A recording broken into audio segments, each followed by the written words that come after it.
Assalamualaikum dan selamat sejahtera. Nama saya Nurizatul Suhaila binti Muhammad Syukri dan nombor kad matrik saya ialah C23A1689. Nama pensyarah saya ialah Dr. Afidatul Syazwani binti Afindi dan tajuk yang diberikan untuk penilaian akhir saya ialah untuk membincangkan konsep identiti dan jati diri Melayu yang menjadi asas dalam kebudayaan dan ketamadunan Melayu serta perkaitannya dengan isu semasa. Antara isu yang saya ambil untuk berkaitan kebudayaan dan tamadun ini adalah isu membuli. Okey, sebelum saya masuk kepada isu membuli ini, saya akan terangkan apa itu identiti dan apa itu jati diri. Okey, seperti yang kita tahu, Malaysia memang terdiri daripada pelbagai jenis bangsa, antaranya ialah Melayu, Cina, India, Iban dan sebagainya.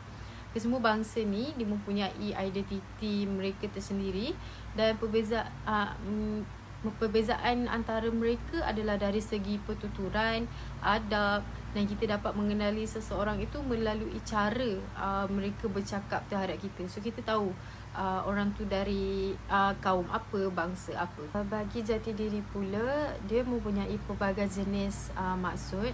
Namun apa yang saya kaji, ia merupakan kehidupan yang mencerminkan jati diri dan sifat keutuhan yang dibanggakan. Jati diri ni dia terdapat pada seseorang individu yang membawa personaliti yang baik dan memberi kematangan pada seseorang individu tersebut. Okey, pada zaman Gen Z sekarang, kita amat perlu menerapkan apa itu jati diri dan apa itu identiti supaya mereka kenal nilai dan budi pekerti dalam diri seseorang. Dalam konteks kebudayaan dan ketamadunan ni, saya membawa isu membuli untuk dikaji.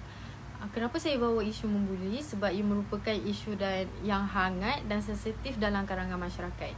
Apabila isu membuli ini kian hari meningkat, ia akan menimbulkan kebimbangan para ibu bapa untuk menghantar anak mereka ke sekolah.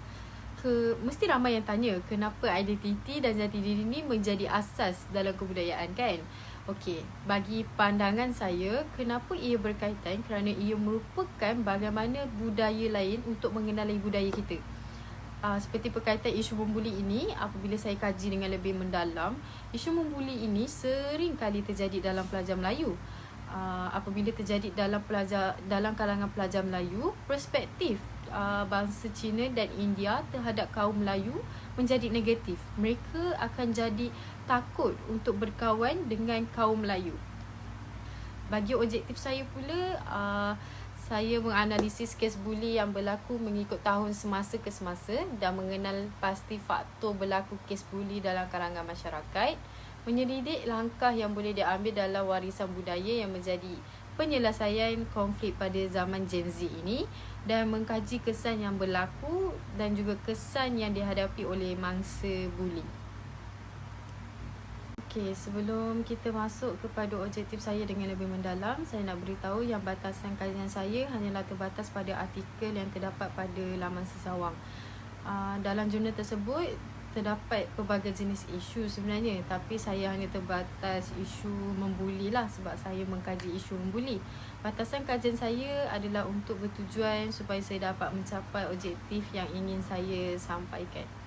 Okey, kita masuk kepada metodologi. Metodologi ialah merupakan satu teknik yang saya guna untuk mengkaji isu membuli ni dengan lebih mendalam. Saya kaji isu ni dengan membaca kajian lepas yang terdapat di laman web.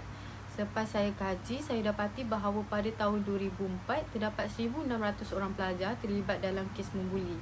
Menurut kajian Farrington juga ada mengatakan bahawa buli ini mempunyai pertalian semasa di sekolah menyebabkan seseorang individu itu menjadi lebih agresif apabila tingkat dewasa. Dekat sini saya boleh terangkan bahawa buli bukan sahaja boleh berlaku di dalam sekolah dan dalam kalangan pelajar sekolah, namun ia boleh juga berlaku dalam kalangan orang dewasa dan berlaku di luar daripada kawasan sekolah. Seterusnya, saya menggunakan kajian internet. Kajian internet yang saya dapati ialah laman web rasmi seperti Jabatan Polis Diraja Malaysia yang telah mengeluarkan data statistik yang menunjukkan bilangan kes buli yang berlaku di Malaysia. Menurut kajian, sebanyak 3,627 pelajar terlibat dan majoriti yang terlibat adalah pelajar yang berumur 7 hingga 18 tahun. Okey, berikut pula merupakan analisis kajian yang dikaji oleh saya mengikut tahun. Tapi saya akan menerangkan bagi beberapa tahun sajalah. Pada tahun 2020, seperti yang kita lihat, bilangan yang tercatat adalah 122 kes dan bilangan tersebut menurun sebanyak 63 kes dan mencatat sebanyak 51 kes pada tahun 2021. Kes buli ini mendadak meningkat menjadi 120 pada tahun 2022. Analisis data ini menunjukkan kes buli berlaku adalah tidak stabil dan mengikut kadar penelitian penguatkuasaan terhadap kes buli yang berlaku di Malaysia. Okey, saya akan terangkan objektif saya dengan lebih mendalam, iaitu faktor berlakunya kes buli antara pertama, pengaruh rakan sebaya, pengaruh media masa, kurang perhatian agama dan kesan dihadapi masa buli adalah masalah mental, kesan fizikal, kesan negatif pada pembangunan negara dan langkah bagi mengatasi buli adalah mengadakan kempen, kesedaran, pelibatan orang tua dan pelajar perlu bijak dalam memilih kawan. Okey, kenapa saya kata faktor menyumbang buli itu pengaruh daripada rakan sebaya? Sebab bagi pandangan saya, pada generasi Z sekarang, pelajar lebih terbuka untuk menceritakan masalah mereka kepada kawan-kawan. Jadi apabila kita sebagai seorang remaja, kita lebih selesa terhadap situasi tersebut dan kita rasa apa yang mereka buat tu tak salah.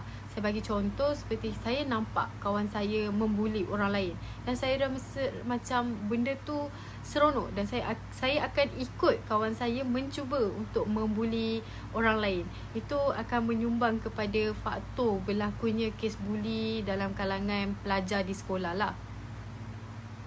Okay, antara kesan yang saya cakap tadi ada masalah kesihatan mental, fizikal dan juga kesan pembangunan negara. Bagi mental, yang pertama pandangan saya, pelajar akan lebih takut untuk hadir ke sekolah dan keseronokan untuk ke sekolah tu dah tak ada pada diri seseorang mangsa buli tu lah.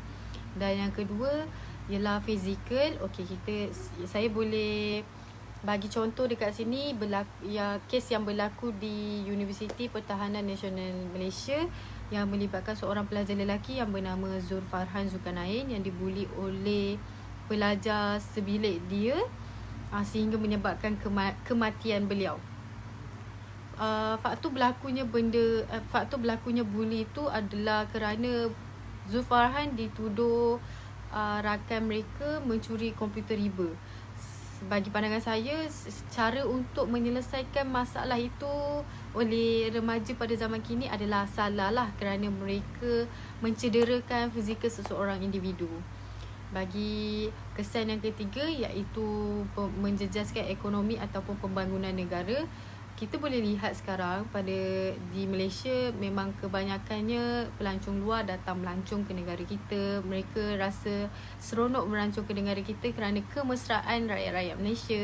Namun sekiranya kadar jenayah makin hari kian meningkat, ia akan menyebabkan ekonomi negara menurun kerana pelancong takut untuk melancong ke negara kita disebabkan kadar jenayah yang meningkat ini. Okey, bagi langkah tadi kita ada mengadakan kempen kesedaran, pelibatan orang tua dan bijak dalam memilih kawan.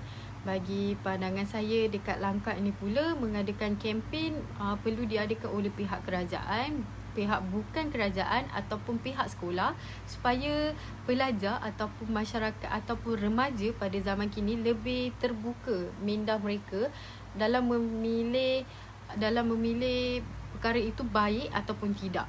Okey, bagi langkah yang kedua iaitu pelibatan orang tua. Kita tahu sekarang ibu bapa kebanyakannya sibuk dengan bekerja dan tiada masa untuk meluangkan masa dengan anak-anak. Namun pelibatan orang tua ni penting pada zaman kini kerana anak-anak lebih selesa bercerita kepada ibu bapa dan ibu bapa seharusnya meneliti dan bertanyakan aktiviti anak-anak yang berada di sekolah supaya anak ibu bapa tahulah yang anak-anak ini di sekolah macam mana, dia merupakan mangsa buli ataupun pembuli di sekolah. Kita akan dapat kesan benda tu daripada cerita anak-anak. Okey, saya akan masuk kepada kesimpulan dan penutup. Okey, bagi pandangan saya, sikap positif yang dihulukan oleh semua pihak akan dapat membantu pelajar dalam lingkungan berada dalam lingkungan yang selamat dan persekitaran yang bersih. Sebagai contoh, pihak sekolah memperkasakan undang-undang dan mengadakan kempen macam langkah yang saya terangkan tadi. Pelajar akan lebih takut untuk melibatkan diri dalam kes bullying. Bukan itu sahaja, pihak sekolah seperti guru juga perlu teliti akan personaliti seorang murid bagi mengesan mereka adalah mangsa buli ataupun pembuli. Benda ni akan membantu bilangan mangsa buli di sekolah menjadi tidak meningkat lah.